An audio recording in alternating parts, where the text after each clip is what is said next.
Welcome to middle education.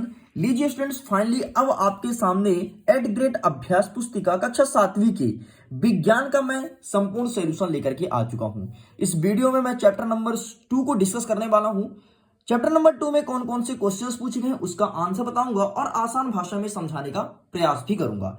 तो चलिए बिना टाइम वेस्ट किए फटाफट वीडियो को स्टार्ट करते हैं।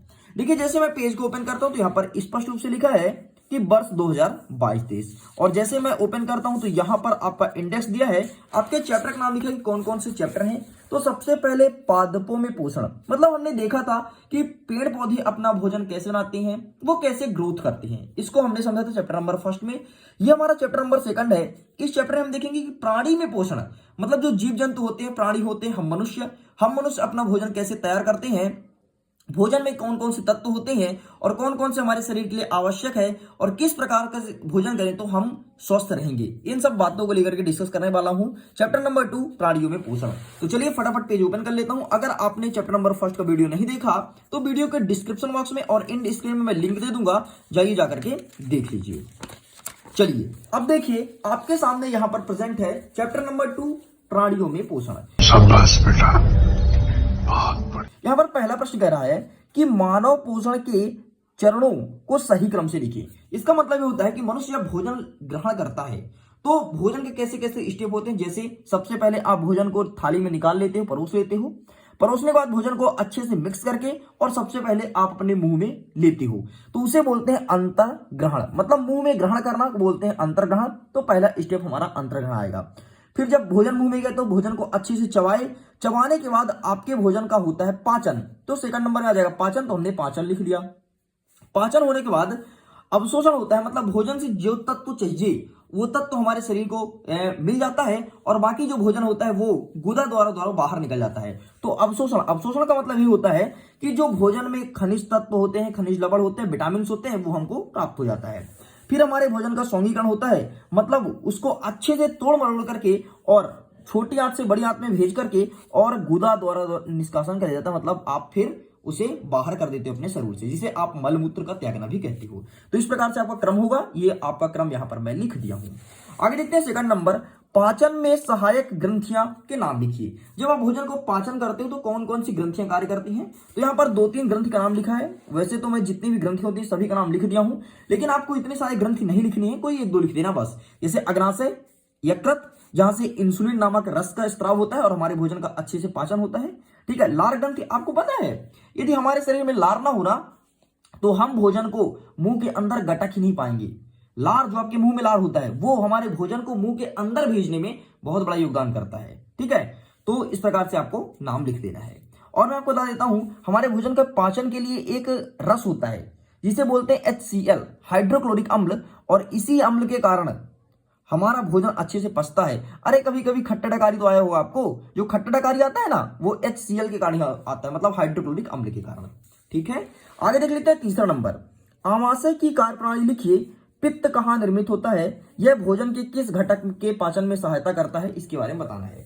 तो आमाशय में पित्त कहां से निर्मित होता है, सिंपल सा पूछा गया है। तो आमाशय संरचना एक थैलीनुमा होती है, एक थैली तरह होती है। जैसे आप जाते हैं ना कि सब्जी मंडी गए तो एक थैला ले गए, उसमें सब्जी भर लिए पूरा, ठीक वैसे ही आपका आमाशय भी है। जितना भरोगे उतना फैलेगा।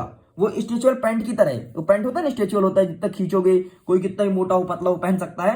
ठीक वैसे आपका आमाशय होता है, कितना भी खा लो, जितना खाओगे उतना फैलेगा। तब देखते ना खाना खाने के बाद, अरे बाप रे पेट देखो, फिर बोलो देखो आज मैंने इतना ज्यादा रोटी खाया है। ठीक। कभी कभी खाना कम खाते तो पेट कम रहता है, ये कारण होता है, वो फैलता सिकुड़ता रहता है, वो समझो एक रबड़ की तरह है। आगे आप लिखेंगे कि तथा यहां आहार नल का सबसे चौड़ा भाग होता है। पित्त एक थैली में संग्रहित होता है। ये पूछा था ना पित्त कहां निर्मित होता है, तो पित्त एक थैली में संग्रहित होता है, इसे पित्ताशय कहते हैं, मतलब पित्त रस का स्राव पित्ताशय से होता है। बस आपको इतना लिख करके कंप्लीट करना है। आगे देख लेते हैं नेक्स्ट क्वेश्चन नंबर 4 नंबर कहता है विभिन्न प्रकार के दांतों के नाम लिखिए। देखो दांत आपके वही दांत जो चावने काम आते हैं। फिर जैसे अमरूद वगैरह पा जाते हो और कुछ भी पा जाओ यार, इतना मस्त चापते हो। चना सबसे अच्छा उदाहरण है यार, चना जिसके दांत मजबूत है, चना ये टटड़ाक चावेगा, टड़ाक टड़ाक टड़ाक, एक बात ही अलग है यार चना चावने का। ठीक है। तो विभिन्न प्रकार के दांत का नाम लिखना। आपके दांत कितने प्रकार के होते हैं, तो दांत को 4 भागों में बांटा गया है, कृतंक, ठीक है, और यहाँ पे रदनक और अग्रचर्वणक मतलब जो आगे होता है जिसे चावने काम करता है, और चवर्णक जो चावने काम करता है। अग्रचर्वणक का मतलब होता है जो आगे होता है चावने काम करता है, और चवर्णक मतलब जो साइड में होते हैं ना बड़े बड़े मोटे मोटे, जिसे दबा के अच्छे चाप देते हो कोई चीज को। अरे पेन जैसे चापना इस पेन को, तो इस पेन को मैं दांत में दबाया, अच्छा चाप दिया, दबा दिया, तो दांत नहीं, पेन टूट गया। ठीक है, चवर्णक के द्वारा ही होता है।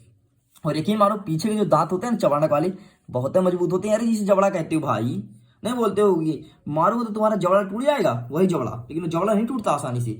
आपको मैं बता दूं, अगर उसके ऊपर आप बुलडोजर भी चला दो ना, फिर भी बड़े मुश्किल में जबड़ा टूटेगा, बड़े मुश्किल में, बहुत मजबूत होता है जबड़ा। ठीक, अब बोलोगे अच्छा बुलडोजर चला के देखिए क्या अपने जबड़े में। मैंने ऐसा कब बोला कि तुम अपने जबड़े में बुलडोजर चलाओ, भाई मत चलाना, कुछ हो जाए तो मेरे ऊपर कंप्लेन कर दो। मास्टर साहब बोला तो जबड़े में बुलडोजर चलाओ, हमने चला दिया मास्टर साहब, अब तो हमारा तो ठीक है। आगे देखते हैं 5वां नंबर, शरीर की सबसे बड़ी ग्रंथि का नाम बताइए। तो सिंपल सा आपको लिखना है शरीर की सबसे बड़ी ग्रंथि यकृत होती है, और इसमें कौन सा रस स्रावित होता है तथा यह किस घटक के पाचन में सहायक होता है।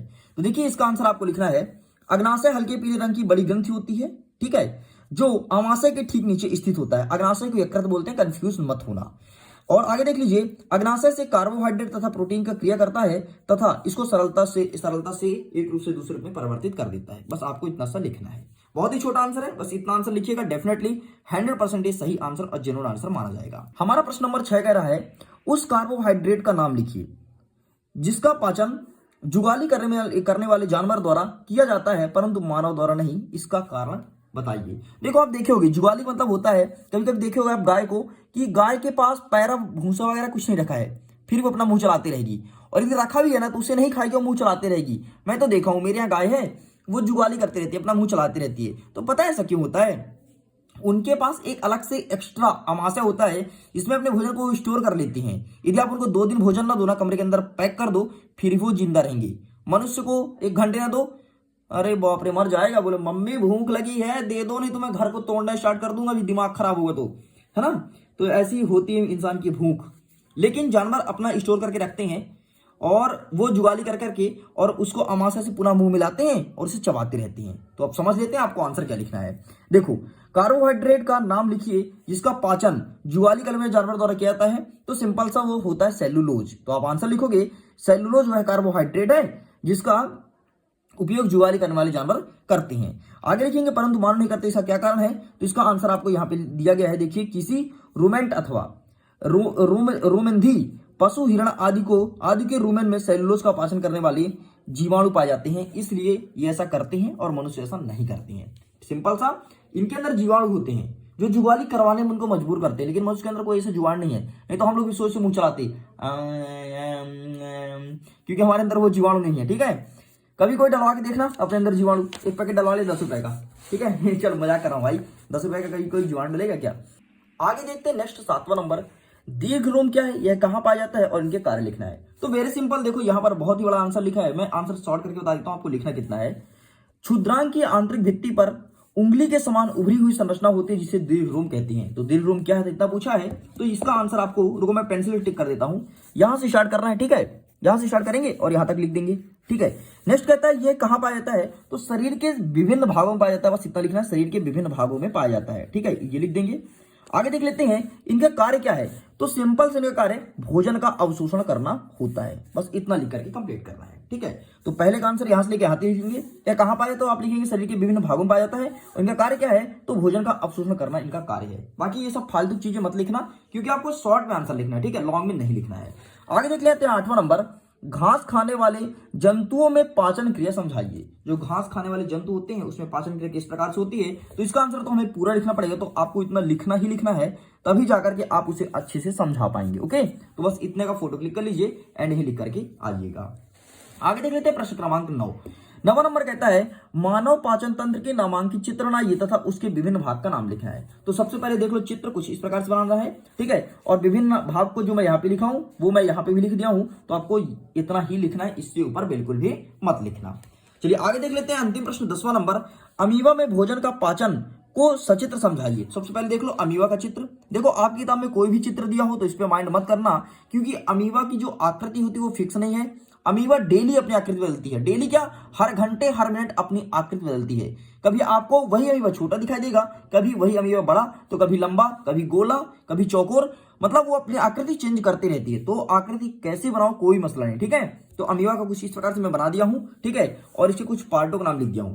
बोला सचित्र समझाइए, वर्णन कीजिए। ये देखो आपको ये पूरा पूरा लिखना है, समझाना पड़ेगा, इसीलिए बहुत बड़ा आंसर है, क्योंकि दीर्घ उत्तरी है ना। देखो दीर्घ उत्तरी है तो दीर्घ आंसर हमेशा बड़े होते हैं। तो प्लीज आप इसका स्क्रीनशॉट ले लो, बस इतना सा आपको लिख देना है।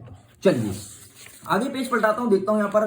यहां से स्टार्ट होता है चैप्टर नंबर 4। आपके चैप्टर का नाम है ऊष्मा।